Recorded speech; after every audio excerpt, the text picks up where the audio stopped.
They're expected to beat SDSU visiting Long Beach State. Watch the nice pass by the newest Aztec. Evan Burns underneath here. Mike McHale with the hoop and foul. He leads all Aztecs with 17.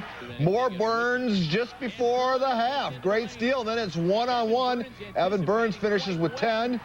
And here's the other new guy, Chris Manker, the 7-footer for three. Aztecs 64-55 winners. They're now 3-3 on the year. In the state tonight, played a lot of his guys, and a lot of his guys played well. Now, the big thing for Fish probably going to be getting all of his guys enough PT.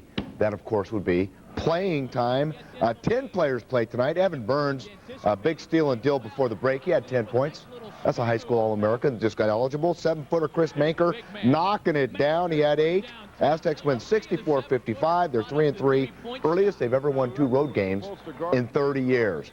NBA trip up the coast to Long Beach State. The 49ers getting fancy early. Vance Lawhorn, look at that dunk. Aztecs would go inside, though. Mike McHale had a nice game off the nice pass from Evan Burns. 17 for Big Mike. How about the 7-footer, Chris Manker from three-point land? He had 2 threes. Then it's Evan Burns, the freshman.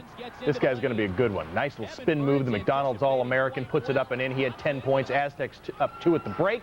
Ice it in the second half. DeAndre Moore with a late bucket. San Diego State hangs on 64-55 and improves to 3-3. Late place finish in the Mountain West Conference gave Tom Kraft and company reason to smile, and more importantly, a firm foundation to build on. There's going to be a different feeling going into spring ball this year. Kraft is already noticing one difference from last year, an increased excitement among recruits. Local players like Oceanside's Jose Perez and La Costa Canyon's Kevin O'Connell are choosing to stay home. Kraft expects as many as 18 commitments by Christmas. That would be 18 more than this time last year. With over 20 recruits in town over the next 2 to 3 days, this will be one of the biggest recruiting weekends of the entire year. And when it's all said and done, Coach Kraft thinks this might be one of the best recruiting classes ever. Most of the players that we're recruiting are being recruited by Pac-10 schools, Big 12 schools, Big 10 schools. You know, the guys that coming in here this weekend saw some of the things that we did as a team this year, and I think they're going to want to be a part of it. So there's a lot of good guys coming in this weekend, and hopefully State can land some of them. With J.R. Tolver and Kasim Osgood graduating, the Aztecs aren't letting wide-eyed wide receivers get away. Along with offensive and defensive linemen, they're atop this year's wish list.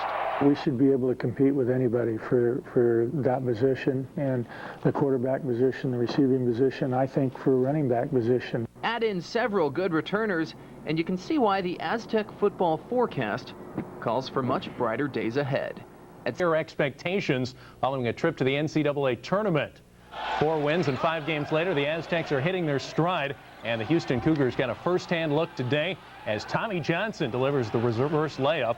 Aztecs trail by 2 at the half. Mike McHale was strong, leading State with a career-high 22 points and strong play underneath. After a slow start from the field, the Aztecs started hitting their shots too. Travis Hanauer for 3. He's got it. SDSU led by as many as 14. And finally, here's freshman Evan Burns showing the hops that made him a McDonald's All-American. He gets the tip, and the Aztecs get the win, their 3rd straight, 71-61 over Houston. Junior picked up his first career double-double with 12 points and 14 rebounds, both career highs. For the Cougars, Lincoln product Jeremy Maguire put on a good showing with 10 points and 6 boards, but that was less than half the output of Mike McHale. The senior center persevered for a career-high 22 points, and the Aztecs beat Houston to improve to 5-3, their best start since 1996.